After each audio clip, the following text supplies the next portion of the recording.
जय श्री राम। दंडकारण्य के गहन वन में राम, लक्ष्मण और सीता आश्रम में निवास कर रहे हैं। वन की शांति और सौंदर्य में अचानक एक अद्भुत दृश्य प्रकट होता है। एक स्वर्णिम प्रकाश में जगमगाता मृग वृक्षों के बीच दौड़ता हुआ आता है। सीता जी आश्चर्य और उत्साह से आर्यपुत्र, देखिए देखिए, यह कैसा अद्भुत मृग है। इसके अंग सोने की भांति चमक रहे हैं। ऐसा तो मैंने कभी नहीं देखा।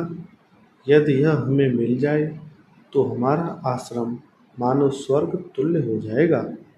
कृपया इसे मेरे लिए अवश्य लाइए। प्रभु श्री राम कहते हैं, देवी, इस वन में ऐसा स्वर्ण मृग स्वाभाविक नहीं है। मुझे प्रतीत होता है यह किसी राक्षस की माया हो सकती है। फिर भी तुम्हारी इच्छा मेरे लिए सर्वोपरि है। यदि यह सचमुच मृग है तो मैं इसे जीवित पकड़ लाऊंगा, और यदि छल है तो उस मायावी राक्षस को मार गिराऊंगा।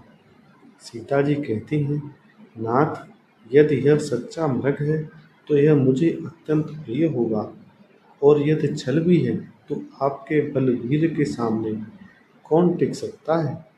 मेरा मन अनायास ही इसकी ओर आकर्षित हो गया है। आप कृपा करके मेरे अनुरोध को अस्वीकार मत कीजिए। प्रभु श्री राम जी धनुष उठाते हैं और लक्ष्मण जी की ओर देखते हैं। राम जी कहते हैं, देवी, तुम्हारी इच्छा ही मेरी आज्ञा है। लक्ष्मण, मैं इस मृग के पीछे जाता हूँ। तुम यहाँ रहकर जानकी की रक्षा करना।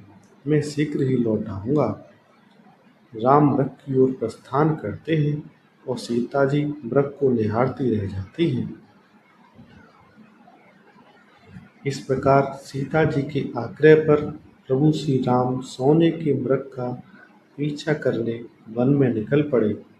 मारीच ने स्वर्ण मृग का रूप धर सीता माता के मन में लोभ जगाया। सीता जी ने प्रभु राम से उसे लांघने का आग्रह किया, और यही छल प्रपंच रावण की योजना का हिस्सा था। जब प्रभु राम मृग का पीछा करते रहे, तभी लंका का अधिपति रावण सीता हरण की ओर बढ़ चला।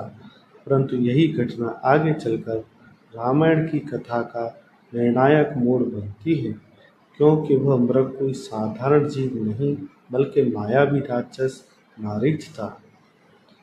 रामायण के इस प्रसंग में कई गहरी शिक्षाएं मिलती हैं। माया और छल का भेद समझना चाहिए।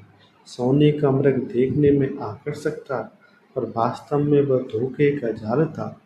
यह हमें सिखाता है कि हर चमकने वाली चीज सोना नहीं होती। अत्यधिक लोभ और आग्रह से बचना चाहिए।